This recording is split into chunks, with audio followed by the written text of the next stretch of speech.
orduan. Zer ikusten dut leku batzutan marroek pila bat darela, egoilar leku asko, eta gaur egun jodituta garen toki batzutan, okerra egon beharrela. Gartzen bozu, egun osorako zonaldia, horrak mongo dira danak. Guro jakitea zer eukian kontutan, hori, margotzeko da.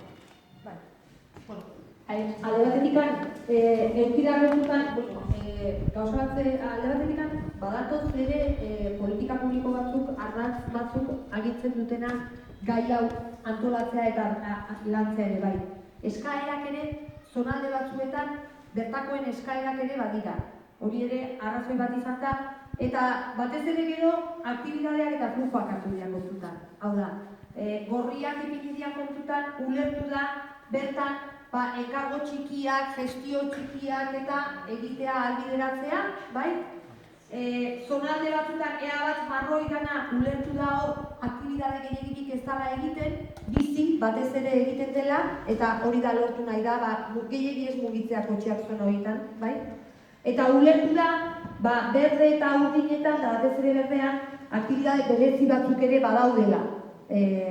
Eskatzen dutena baina, berde eta urdin horietan, egoliar txarteldunak berdin aparkatu dezakete, marroietan bezala xean. Egia da, arazoa da, txartelik gabe... Bai. Adibidez bizi gara uharkapen inguruan, eta atzen partian kriston movida dare aparketako. Eta Pablo Uranga da uste da ondokua. Egoilar, jarri da zuen. Bai. Problema berdina da. Ez da izatik, egoilar, bestia berde, hori gauraten aprozitia. Bai, aipatu dute, zonalde horretan da. Ez baina, arazoa berdina da. Trafikoa jendia hortik igoten da, eta gero igotzen da aldapa, hor ibiltzen da aparketan, erosketak ia juteko, edo sosa hartzea juteko, arazoa berdina bilekutan. Eta baten dau egoilar, eta bestian dau zona nagoetan, ez da izan. Rotazio zona horretan ulertzen delako hor dagoen aktibidade berezi batzuk, jarduera berezi batzuk, alde batetik erdigunera sartu gabe. Atze partian, aldapan. Atze partian. Ze aldapan? Justo goi goixen da. Goi goixen da. Hemen ba? Ez, goi goixen. Justo muga. Hau edo hau zer da? Hori, berdi. Ni hemen aizan. Bueno, prinsipioz, orokorrean, berdian, pentsatu, marroia dela egoilarrentzat bakarrik. Inor gehiago ezin du aparkatu. Horiek nun bilatu dira horiek, ahalik eta trafiko gutxien dagoen lekuetan eta trafikorik nahi ez dugun lekuetan. Bertara bakarrik joan daitezen egoilarrak. Ez daitezen sartu, ez da inor, ala plazarik ez daukalako. Ez da sartuko, inguru horietan trafikoa gutxitu egiten dugu eta bizi kalitatea hobetu egiten. Eta gero, trafikoa gehienak daukatenak gela ardatz nagusienak, hor kokatu dira urdinak.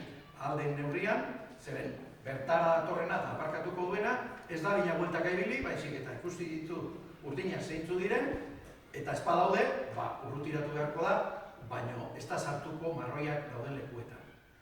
Eta berdiak zergatik? Berdiak dira. Nolabait, egun osorako dauenak ez dauka gertutasuna beharrika.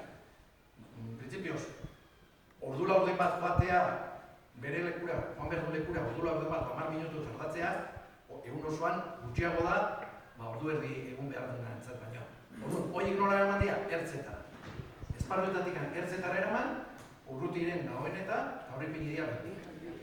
Eta kontrakoa da, gorriak, aktibidade gehiena dagoen lekuetan, horrepini dira gorriak. Zertarako, junta, gestio azkar bat egin da martxo.